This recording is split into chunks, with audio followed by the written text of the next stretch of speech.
तर या मंदिराची स्थापना केली होती ना ते 25 नोव्हेंबर 1664 ला.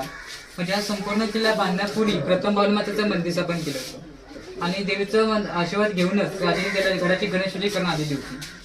तर देवीची जी मूर्ती आहे ना ती चतुर्भुज मूर्ती. आता आपण भुजा म्हणजे आपण हात म्हणतो बघा, ज्या मूर्तीला 4 असतात त्या चतुर्भुज मूर्ती ओळखली. ज्या मूर्तीला 8 असतात त्याला अष्टभुज मूर्ती. त्या मूर्तीला 4 हात आहेत आणि 4 हातामध्ये 4 हत्यारं बघा. एका हातामध्ये ढाल आहे, त्रिशूळ आहे, परळ आणि तलवार आहे. अशी देवीची मूर्ती स्थापना करण्यात आलेली आहे. देवीचा अभिषेक पहाटे 6 ला केला जातो. राजाने नेमून ठेवलेले सप्ताह घरी न करूनच देवीचा अभिषेक करतात. देवीचा अभिषेक करताना दूध, पाणी, नारळाचं तेल हे पदार्थ वापरून देवीचा अभिषेक केला जातो. आणि देवीचे काय वार्षिक उत्सव आहेत ना, गोंधळ आहे, नवरात्र आहे, देवीचे सर्व वार्षिक उत्सव इथे साजरे केले जातात. मूर्तीला जर तुम्ही बघायला गेला तर 360 वर्ष झालेली मूर्ती आहे. त्यावेळी तुम्हाला मूर्ती अजून आहे तशी ते पाहायला भेटते. आता ह्या ज्या गडाची गणेशपूजा केली होती ना महाजनी, ते समोर या वॉलच्या पाठीमध्ये बीचचा पट्टा दिसतो बघा, त्याला वायरी बीच म्हणतात बघा. त्या वायरी बीच होती त्या गडाची गणेशपूजा करण्यात आलेली होती.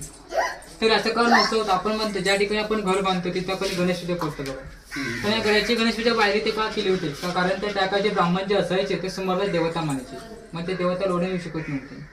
पण या गडाची गणेशपूजा एक दगड आहे तिथे मोर्याचा धोंडा म्हणून, त्या दगडावरती शिवाजी महाराज स्वतः 5 मूर्त्या कोरल्यात स्वतः.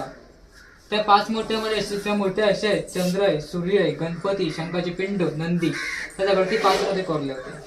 मग तिकडनं राजे इकडनं वरती आले होते, भवानीमातेचं मंदिर स्थापन केलं होतं, श्रीफळ पडलं होतं आणि गडाची गणेशपूजा इकडनं आलेली होती.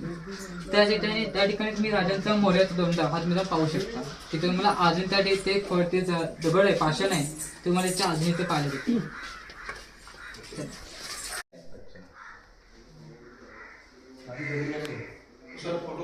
मातीचाच होता, त्याला सध्या कॉन्क्रीट करून घेतलेले.